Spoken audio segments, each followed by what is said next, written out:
Now, as you guys know, there's been several different eras in the underground. From eras where everyone was making pluggnb music, people making jerk music, to people making, new jazz music. And we're also going to talk about how that era has influenced our underground music today. And I'm going to put my input on the eras I enjoyed and the eras that I thought, got a bit boring. To start off the video, I gotta go with the classic, pluggnb. Now, this is a genre that brought me to underground music, and I feel like brought a lot of people to the underground scene. And this is really a genre of underground music where anyone can really listen to this shit and love it. Mainstream listeners, toddlers, your son, your father, your daughter, like anyone can listen to this and enjoy a pluggnb song. And I tell you, when this shit was trending, you see the most unexpected people hop on a pluggnb beat. Like Slum6 says, what do you know about pluggnb? Had to slow me down. She know to call me and that cat gon' get me down. Small the feeling, she said love is all around. She used to.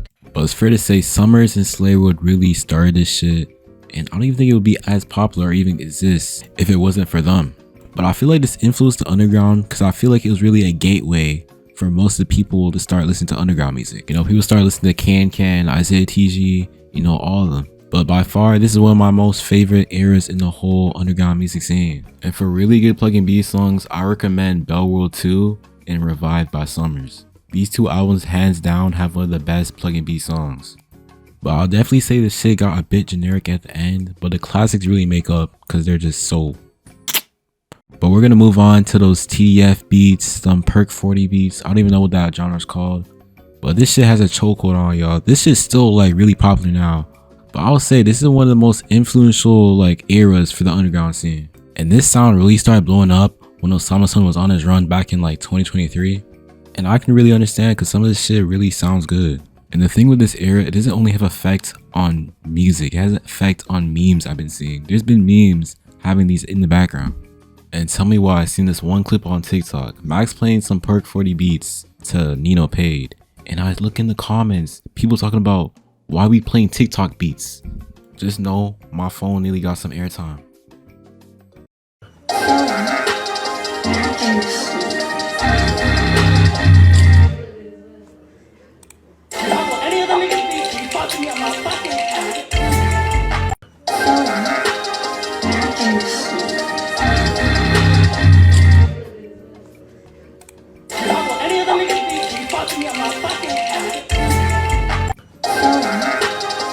Now, I don't want to sound like those nerds oh, you guys have no clue what you're listening to. But if you're referring beats as TikTok meme audios, then I think we completely lost the plot.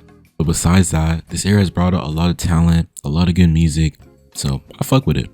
And this shit definitely has some influence on the newer rappers coming up now. But the next era I gotta talk about gotta be the Jerk era. Again, I'm not too sure on the timeline, but Jerk really started popping off when Yappo JJ and Xavier Sobey started making a lot of that music. This was a good sound when the proper artists were doing it, but the fact that these beats are so easy to rap on made anyone think they can hop on a Cash Paint beat and think they're gonna do some shit.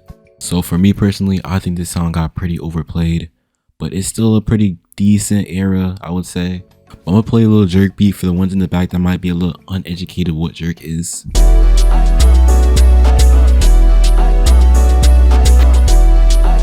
But we're moving on, and the next era is gonna be new jazz. Now, to be honest, I don't know why this genre died off so fast. I've not heard about this since 2 years ago. And I remember when this had this little momentum, people were telling me this is the next thing up. People were gonna start rapping like this in the underground. I haven't heard that shit since, but it definitely did have its moments where a lot of underground artists were hopping on these type of beats. So even though it didn't last that long, I still have to give its praise. Bro,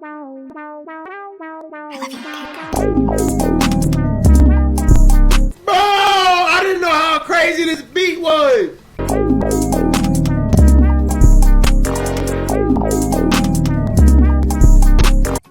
Now the next era we're going to talk about is going to be rage.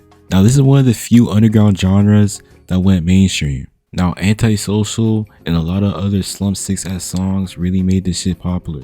And I feel like this is another genre that really invited a lot of people into the underground scene. And the mainstream has kind of used this sound as well for Mr. Rage. But as of now, Rage is very dead. No one makes music like this. Mainly because back in 2021, they were running this to the ground. This included the underground scene in the mainstream. But it did have a good run, especially compared to some other eras. But Rage was definitely impactful for the whole underground scene. First heard Antisocial the first time, I generally thought it was the best song of that year. And I personally like Antisocial too than the first one, but let me know what you guys think. Hold on.